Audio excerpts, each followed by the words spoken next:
I found my love by the gasworks crofts, dreamed a dream by the old canal,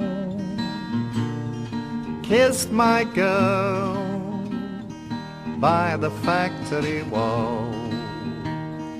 Dirty old town, dirty old town. Heard a siren from the dark, saw a train set the night on fire, smell the spring on the smoky wind. Dirty old town, dirty old town. Clouds a-drifting across the moon, cats are prowling on the beach, springs a girl in the street at night. Dirty old town, dirty old town.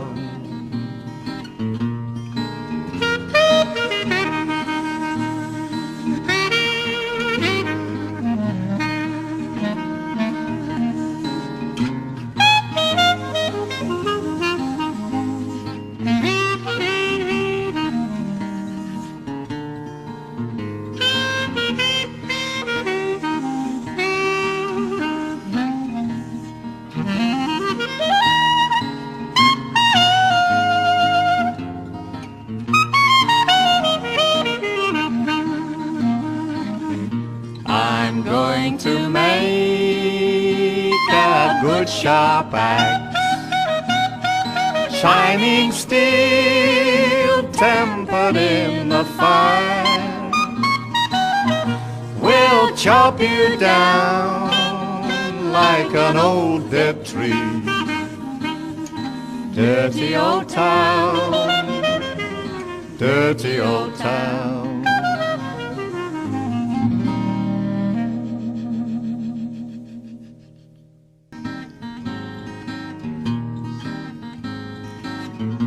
I found my love by the gasworks cross.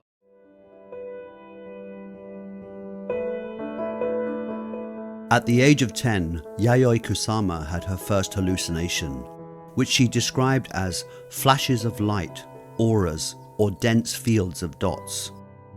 The dots would come to life and consume her, and she would find herself obliterated. Polka dots have been a lifelong obsession for her.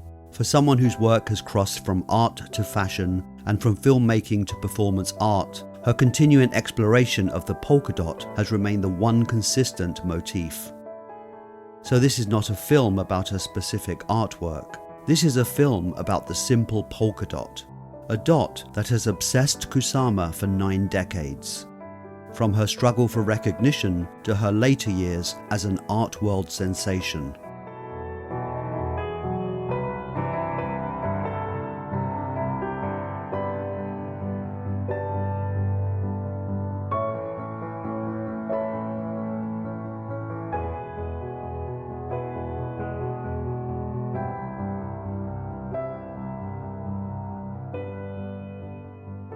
Yayoi Kusama was born in a rural provincial town in Japan to a wealthy family. That same year, the stock markets crashed and civil unrest in Japan was followed by intense militarism. In 1941, Japan's entry into the war found the 12-year-old Kusama sewing military parachutes in textile factories, a skill she would later utilize for her soft sculptures. Her mother was extremely abusive and had planned an arranged marriage for Kusama and a life as an obedient housewife. In fact, she did everything in her power to stop Kusama becoming an artist or having any career at all, which she said would bring shame on the family. But art was Kusama's lifeline. It helped relieve her hallucinations, depression, and anxiety, which she still suffers from today. Kusama has described how at times she feels her whole body functions breaking down, with feelings of becoming absorbed by or dissolved within her surrounding environment. Art is a way for her to take back control, a way to fight her demons.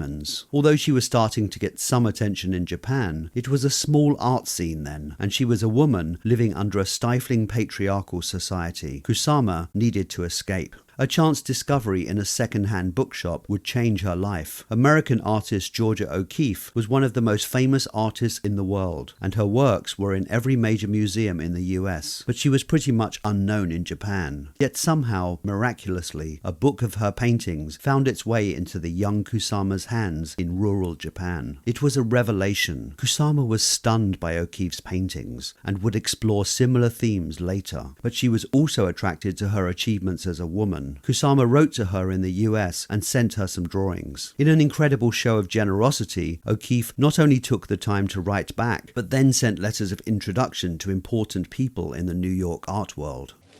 In July 1956, Kusama destroyed 2,000 old works she had created.